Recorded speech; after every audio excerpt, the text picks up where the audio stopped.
Man, let's talk about what's finally happening with Keaton Mitchell, because this story has been wild from the start.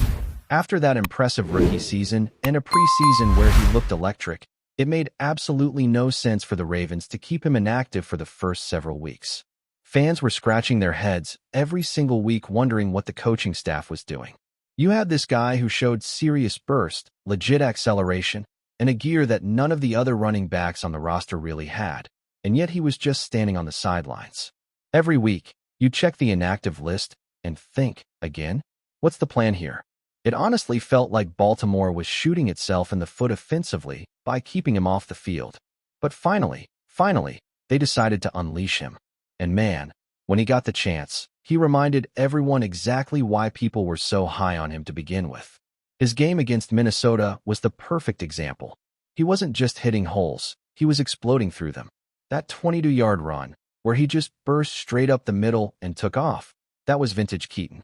It's that kind of sudden acceleration that makes him such a weapon. You could feel the entire offense wake up a bit when he touched the ball. For carries, 31 yards, and every one of them seemed to spark something. He's got that rare ability to make a defense hesitate for just a split second, and that's all it takes for him to rip off something big. John Harbaugh even said it himself after the game. He wants to see more of Mitchell. And you could hear it in his voice, that kind of acknowledgement that maybe, just maybe, the team should have been doing this earlier. He said they were intentional. They wanted to do more, but just didn't get to it. And now the plan is to get Mitchell more involved. That's exactly what Ravens fans have been begging to hear.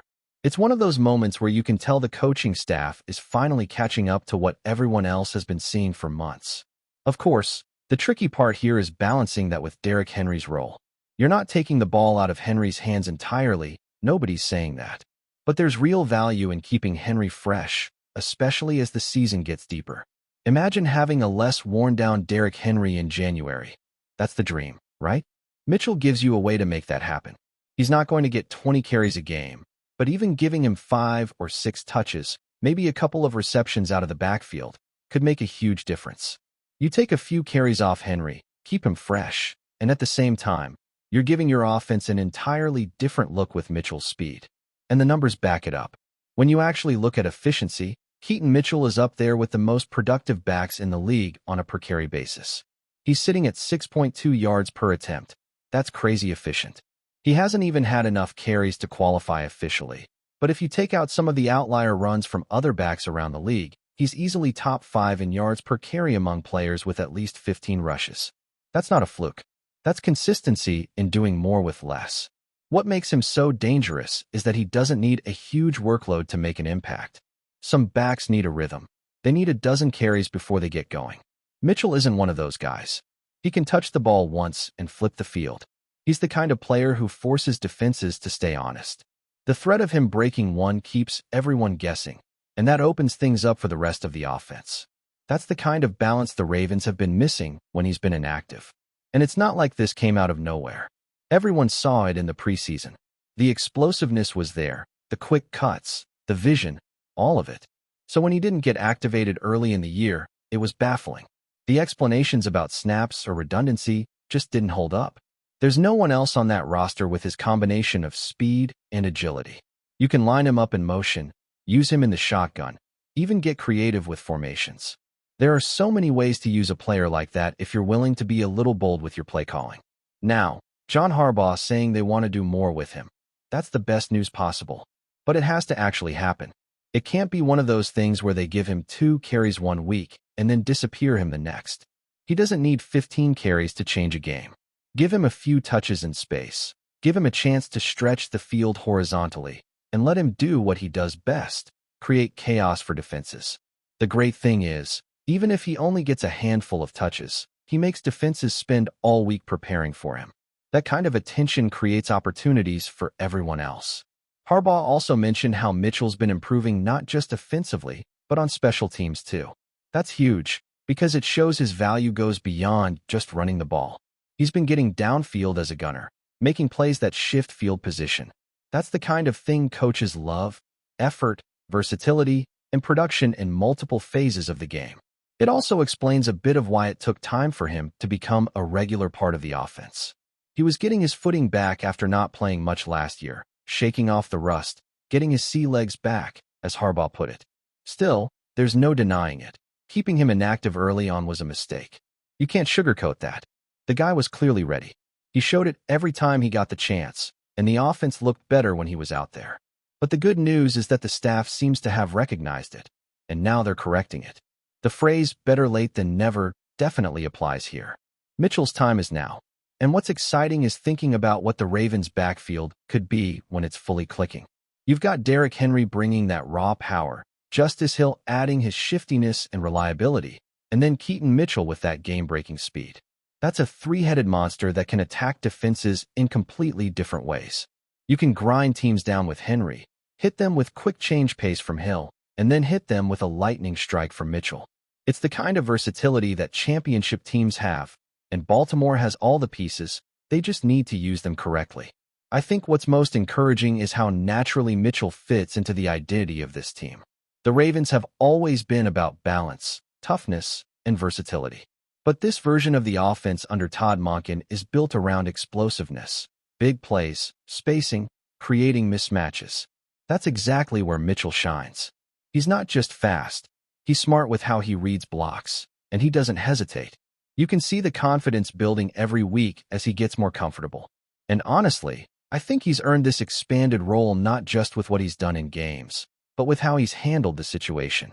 He didn't pout when he wasn't active, he kept working, and now that he's got his chance, he's maximizing it. That says a lot about his character. You can see how much it means to him when he's on the field. The energy, the fire, it's contagious. Players like that can change the tone of a team, especially late in the season when everyone's banged up and tired. So now, it's about consistency. The Ravens can't backtrack. Keep him in the mix. Keep giving him those 5 or 6 carries. Keep scheming ways to get him the ball in space. Let him and Derrick Henry feed off each other. That combination of speed and power can absolutely wear defenses down. Because when you've got Derrick bruising defenders early and Keaton slicing through them later, it's a nightmare for opponents. Now shifting gears a bit, let's talk about the injuries, because as much as that win was important, it came at a price. Rashod Bateman's situation is definitely the one that's getting the most attention right now. That play where he got rolled up on. You could see right away it wasn't normal. It looked awkward, and when you slow it down, it's clearly a hip drop tackle. The kind of move the league said it wanted to crack down on this year. But once again, there was no flag, no call, just another moment where a dangerous play slips through. Bateman himself said he was surprised nothing was thrown, and honestly, he had every right to be. These are the kinds of tackles that end seasons. The league can talk all it wants about player safety, but when stuff like that happens in plain sight and nothing gets called, it's hard to take it seriously. John Harbaugh was asked about it, and you could tell he was frustrated too. He even joked about whether he'd get in trouble for saying what everyone was thinking, that yes, it looked like a hip drop tackle by definition. It was a little jab at the league, but you could hear the annoyance in his tone. The NFL made this rule a point of emphasis, and yet here we are again, watching players get hurt from the exact thing they promised to address. And sure, they'll probably fine the defender later in the week, just like always. But what good does that do when the damage is already done? That fine doesn't heal Bateman's ankle or change the fact that it could cost him weeks. Now, as for the injury itself, Harbaugh said it's an ankle sprain, didn't specify if it's high or low, but Bateman himself said it's a high ankle sprain, and if that's the case, the timeline can vary. Sometimes it's 2 to 4 weeks, sometimes longer depending on the severity. It's the kind of injury that's tricky, especially for a receiver whose game relies on sharp cuts, burst, and quick acceleration. You can't rush that back. If you do, you risk making it worse. And for Bateman, that's the last thing he needs after everything he's been through the past couple of seasons. The thing that stings is how well he'd been playing. He was starting to look like himself again, getting separation, making tough catches, showing that chemistry with Lamar that we'd all been waiting for. So for him to go down like that, it's tough, not just for him personally but for the offense as a whole. When you look at how Baltimore's passing game is structured, Bateman's ability to win on those intermediate routes opens things up for everyone else. Without him, defenses can focus a little more on Zay Flowers and Mark Andrews. It shifts the balance a bit. But here's the thing. If there's a team built to handle adversity like this, it's the Ravens. They've been through this kind of stuff so many times before. They'll find a way to adjust. You might see more of Nelson Aguilar or Devin DuVernay, maybe even more too tight in sets to help create mismatches. And let's not forget, this is where the run game can help carry things. If Keaton Mitchell keeps ascending and Derrick Henry continues being Derrick Henry, that 1-2 punch can take pressure off the passing attack while Bateman heals up. Still, the frustration with that tackle lingers. The league keeps saying it wants to remove those kinds of plays, but if it doesn't actually call them in real time, what's the point? You can fine a player after the fact, but that doesn't fix anything. It's about setting the standard on the field. Because if you're a defender and you know it won't get flagged, why would you stop doing it?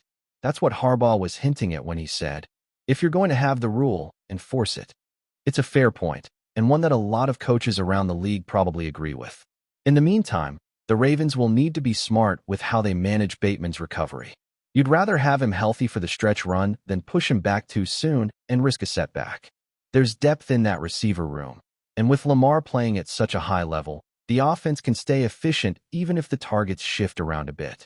Plus, guys like Zay Flowers have shown they can handle more responsibility. This could even be a chance for Odell Beckham Jr. to step up again and show that veteran presence down the stretch. What's interesting is that this whole conversation ties back into what we talked about earlier, balance. The Ravens are at their best when the offense isn't leaning too heavily on one area. When the run game is rolling, the passing lanes open up. When Lamar can spread it around, defenses can't load up the box. Mitchell's emergence could be a huge help in that regard. If he continues to flash that home run speed and the staff actually keeps using him, it's going to make the offense much harder to defend, especially while they deal with injuries. And even though it's frustrating, the team didn't sound panicked about Bateman's situation. Harbaugh's tone was calm, measured, the kind that says, "We've been here before, we'll handle it." That's something that comes from experience. Baltimore's been one of the most resilient teams in football for years because of that mentality. They adapt, they don't make excuses, and they keep pushing. Before we dive in, don't forget to hit that subscribe button and give this video a thumbs up. Your support keeps us bringing you the latest news on the Baltimore Ravens. And hey, drop your take in the comments below. We want to hear from the flock. There's a storm brewing in the AFC North, and this time, it's not about who scored more touchdowns. Whispers began circulating late last night, and ESPN has now confirmed what many insiders were already hinting at. The NFL has handed down a punishment to the Pittsburgh Steelers, a decision that could have massive implications for the division race. The details of the sanction remain under wraps, but the immediate consequence is crystal clear. The Baltimore Ravens now find themselves at the top of the standings. The league's move has sent shockwaves through front offices and locker rooms alike. While neither team has made an official statement, sources close to both organizations describe a mix of frustration and quiet satisfaction. For the Ravens, who have been playing with a chip on their shoulder all season, this unexpected twist feels like vindication. For the Steelers, it's a gut punch and a potentially pivotal moment in a season already marked by controversy and close calls. Fans across social media erupted the moment the news broke. Ravens supporters flooded timelines with purple emojis and cries of justice served, while Steelers Nation was quick to call foul play, demanding clarity on what led to the league's decision. Some believe the punishment stems from alleged violations that have been whispered about for weeks. Issues related to sideline conduct, player eligibility, or even irregularities in game day operations. None of it has been officially confirmed, but that hasn't stopped speculation from running wild. Behind closed doors, team executives are reportedly recalculating playoff scenarios, and analysts are already debating whether this could shift momentum for the remainder of the season. ESPN's confirmation gives the rumor weight, but it also raises more questions than answers. Was this a fair ruling? Will the Steelers appeal? And perhaps most tantalizingly, can the Ravens hold on to their newly gained lead once the dust settles? For now, the AFC North has turned into a pressure cooker, and every player, coach, and fan knows it.